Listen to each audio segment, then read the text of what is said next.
Yes, good evening. My name is Wallace Gator Bradley, and I'm the host of the Bradley Report. I'm also the president of United in Peace, Inc. We got a very interesting show. We're going to talk about the $50 billion crisis based on the fact of the unemployment of African American men. We're going to talk about the January 6th. Some people call it a celebration from the insurrection of the White House, not the White House, the Capitol, the United States Capitol, by all the people that tried to convince Congress not to solidify the fact that Biden had became the president. We're going to talk about a man keeping his word. Talking about Governor J.B. Pritzker. We're going to talk about the plans for the variants, COVID, and the surging of individuals going to the hospital. We're going to also share the importance of why Cook County Board President Tony Pretwinkle ought to be reelected. And with that, I want to also share with my viewing audience that all these issues that I'm bringing before you, it wouldn't be happening if it wasn't for the chairman of United in Peace, Inc., who's also the director and the one to help bring the issues together for me to properly present them for you. And she's also the chairman of United in Peace, Inc., none other than my wife, Terry Marsh Bradley. And the technical wherewithal couldn't happen without Brother Omari. So, Brother Omari, let's start with the first issue that I was talking about. Bring that down. There you go. This report says black men cost the economy $50 billion. It says, and here's why. Black men are unemployed at a much higher rate than their counterparts, and it's creating an economic crisis in this country. According to the Atlas Black Star, black communities take a hit totaling $50 billion annually in costs due to this unemployment crisis. Black people need to take this report and take it to their elected officials and appointed officials, in my opinion, and say, you need to do more because you don't fully realize how big this problem is. And I got to agree with Mr. Austin, who authored this study initially published by the Center for Economic and Policy Research. I'm hoping that this work serves to inspire people, and frankly, particularly black men. Well, we all know that it ain't happenstance that black men are unemployed and how they're trying to make it a disadvantage for a father to be able to take care of his household. But this report, you can Google it and you can read it for yourself. Because when I got into it, I was like, wow, I didn't know that this crisis is costing America this much money. So in my opinion, in my belief, they can eliminate this crisis by making sure that African American men who want to work can get hired. Let's go to the next story, Brother Omari. The next piece that's coming up is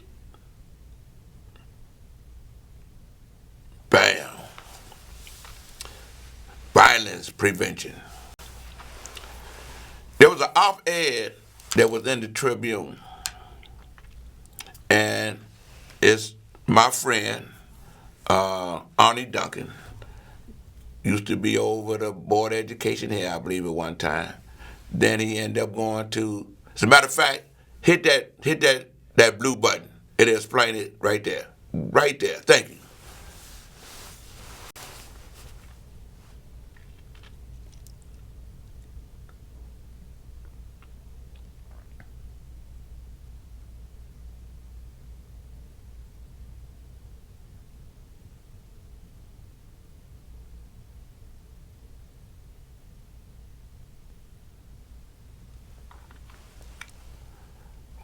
Man, you're killing me.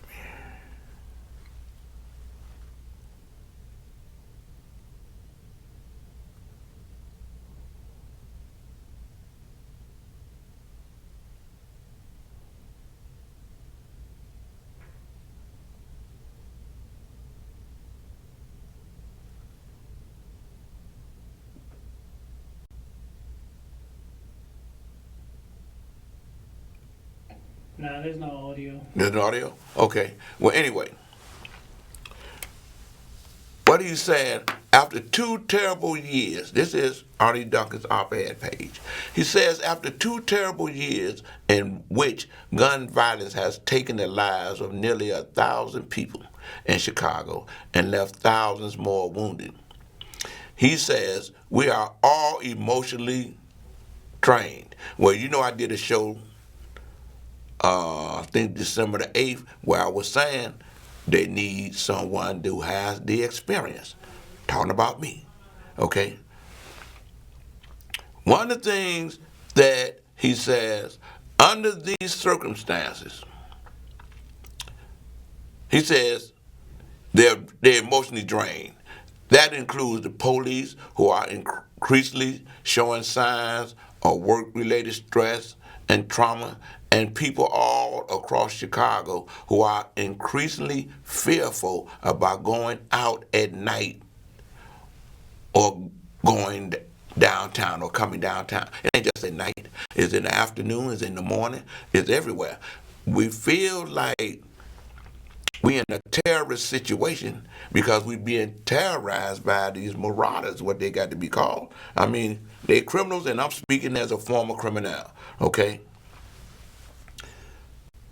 When the community get fed up, and all they have to do is this, everybody in the community across the city, be you law enforcement, be you spiritual leaders, business leaders, fraternities, sororities, community organizations, former gang members, and gang members that's not involved in senseless violence. Got to all come together. And you got to be in support of what is known as the code. That's how it worked in the 90s. The code is simply this: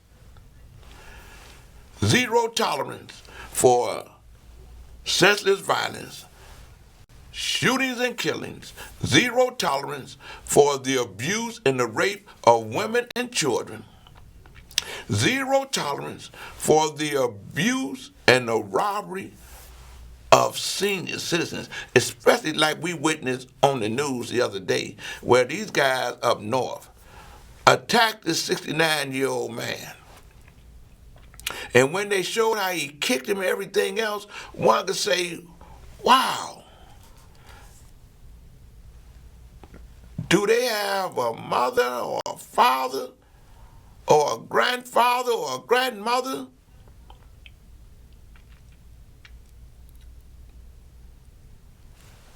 we can't tolerate individuals being allowed to do that.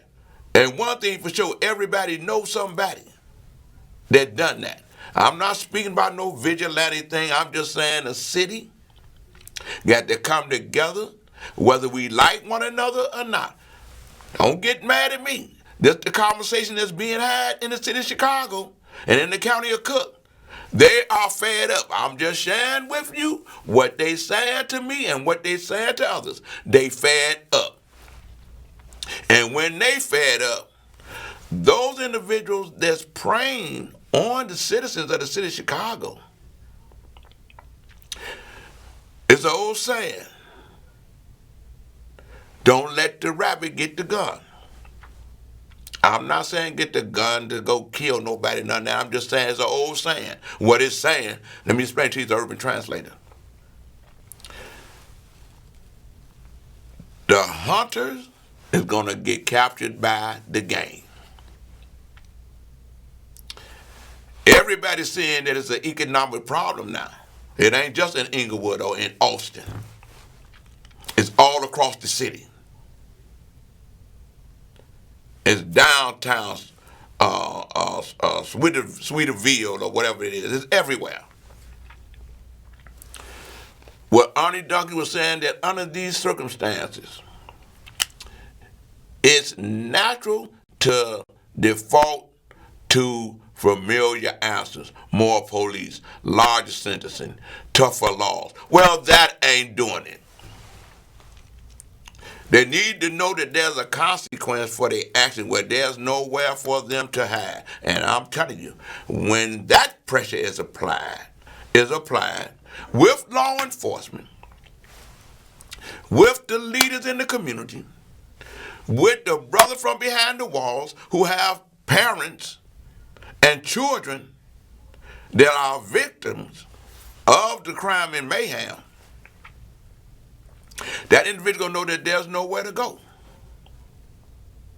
And he gonna catch it.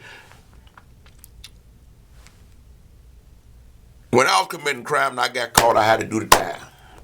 To the point I had to come to grips that, hey, in order for me to be redeemed, to come back into society, I had to change my ways. Okay?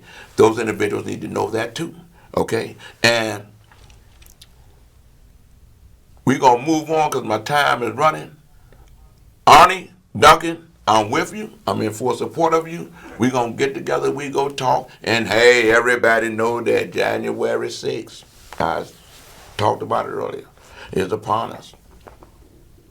That committee, that January 6th committee, bipartisan committee that's in Washington, D.C., hit that. Let me see if that's what they're talking about. Hit that little arrow right there for that story. Let me see if that story is saying the same thing I'm saying, Brother Omari. Hit the where it say the sound. You see right by the story. I want to see if this is the story that they talked about. Sound's not working. Oh, the sound's not working? Oh, okay. Well, anyway, the January 6th committee seeks cooperation from the Fox News guy commentary, Hannity, I think that's his name. And they released Texas right here. Thank you. The Fox News host, Sean Hannity, was concerned about former President Donald Trump's strategy and conduct before, during, and after the January 6th attack on the United States Capitol, according to a letter that was sent to him on Tuesday, today, by the House Select Committee probing the insurrection. The committee asked Hannity for his voluntary cooperation with their investigation, noting it had received dozens of his text messages that were sent and from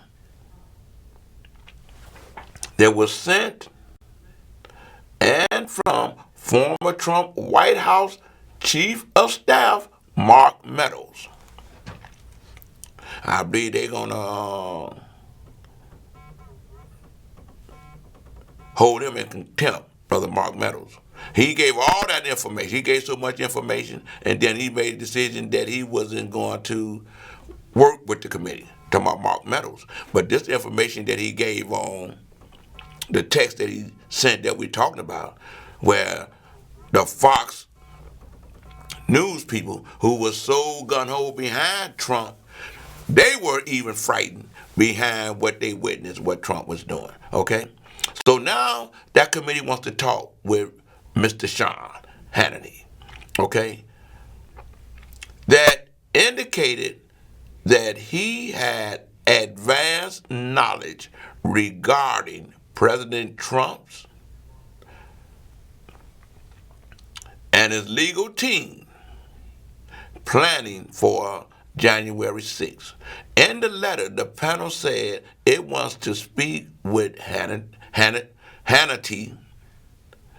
specifically about the communications with Trump, White House staff, and his legal team between December 31st, 2020 and January 20th, 2021. Wow. When President Joe Biden was inaugurated. It was planning a coup. You're going to hear it more and more. That committee going to expose that it was a coup that was being planned by some elected officials, the president, with the media pushing the lie and everything else. That was a failed coup. And there's going to be some criminal charges. They trying to have a criminal investigation of the president. Could you move it up a little bit, Omari? Right there. On January 5th, Hannity wrote that he was very worried about the next 48 hours. Now, he's so worried, he sent a text trying to convince the president, man, don't do it. Man, look, man, I'm a little worried. Because he knew, in my opinion, in my belief, he knew that he was involved in criminal activity and a part of a plan to overthrow the government of America. That's treason. That's treason. In the letter, the committee asked Hannity, with the counting of the electoral votes scheduled for January 6th at 1 p.m., why were you concerned about the next 48 hours? Take it up a little bit, Omari. Right there. The committee also cited a separate December 31st, 2020 exchange in which Hannity wrote to Meadows, "We can't lose the entire White House counsel's office." Wow. I do not see January 6th happening the way he is being told. After the 6th, he should announce will lead the nationwide efforts to reform voting integrity. The lie. Push the lie. Got nervous. Let's get on the lie. Let's get on the lie. Get away from this. Go to F1 and watch Joe Mass Up daily. Stay engaged. When he speaks, people will listen.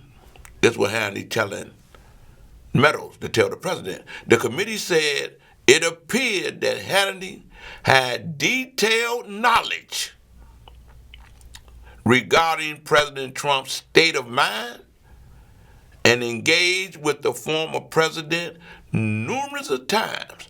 The committee noted that Hannity spoke directly with the president on January 5th about the planning of the January 6th and on January 10th, when Hannity may have raised a number of specific concerns about his possible actions in the days before January 20th inauguration. That's deep. January 6th, I want everybody to be tuned in to the various programs that's going to be talking about what's happening with that Committee, Criminal Acts. What's the next one we got here, Brother Omari? Yeah, play that.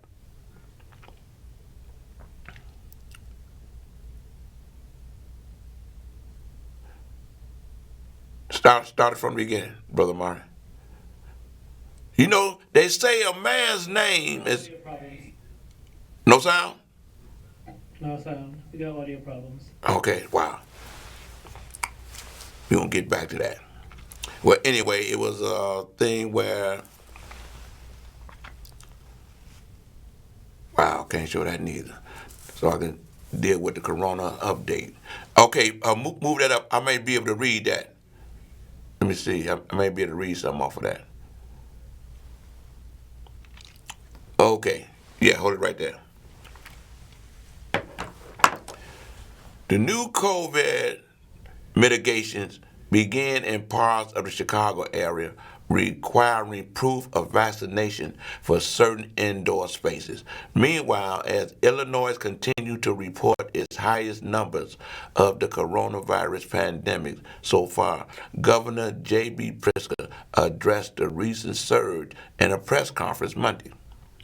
Here's what you need to know about the coronavirus pandemic across Illinois today. Hospitalizations of people with COVID 19 reached a record for the entire pandemic in Illinois Monday, according to data from the state's health department. And officials fear that the number will only grow at the start of the new year in wake of the holiday gatherings. As of Monday's metrics, the Illinois Department of Public Health reported 6,294 people were hospitalized with coronavirus. And I got a friend of mine, I helped raising me like a son to me, Brother Carl Smith. He in the hospital now with the virus. It knocked him down. You know, he's in ICU. So God, please, for all the people that's sick with this virus, please bring them back to health. As of Monday, okay, the previous record for hospitalizations was set in November 2020 with numbers at 6,175, okay, on November 20th. The previous record has been set on December 24th when 21,131 cases were reported according to the Illinois Department of Public Health data. We'll stop right there and we're going to get to the next story. What's key about this is we in dire straits. This new variant is very contagious. And I'm of the opinion, because I walk it like I talk it, I believe everyone, if you can within the sound of my voice, if you don't have a medical problem, please get vaccinated. And get your booster if you can. Because you see, the things has changed. You won't be able to get it to a restaurant or nowhere. Okay? Wear your mask, stay covered up. This next piece I'm speaking on. The chairman of the January 6th committee wants to speak directly with former Vice President Mike Pence.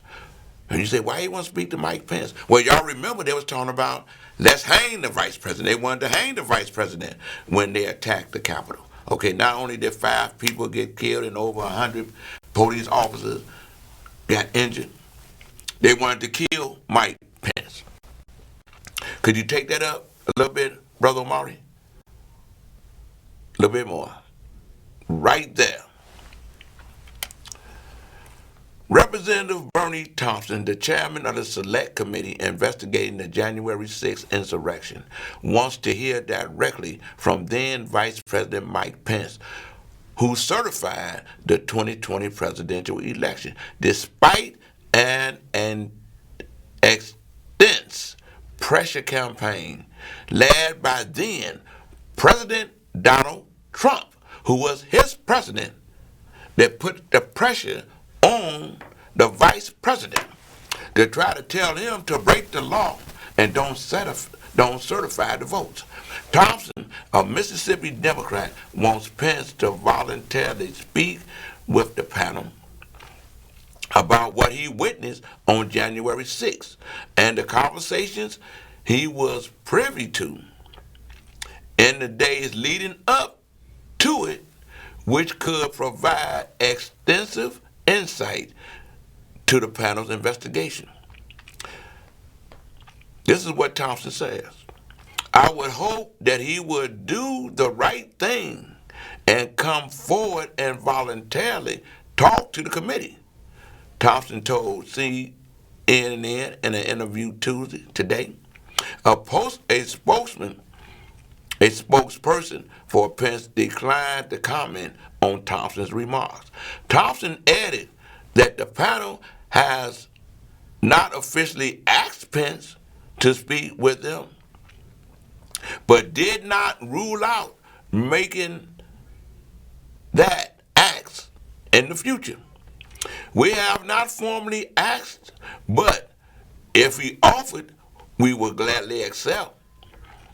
Everything is under consideration.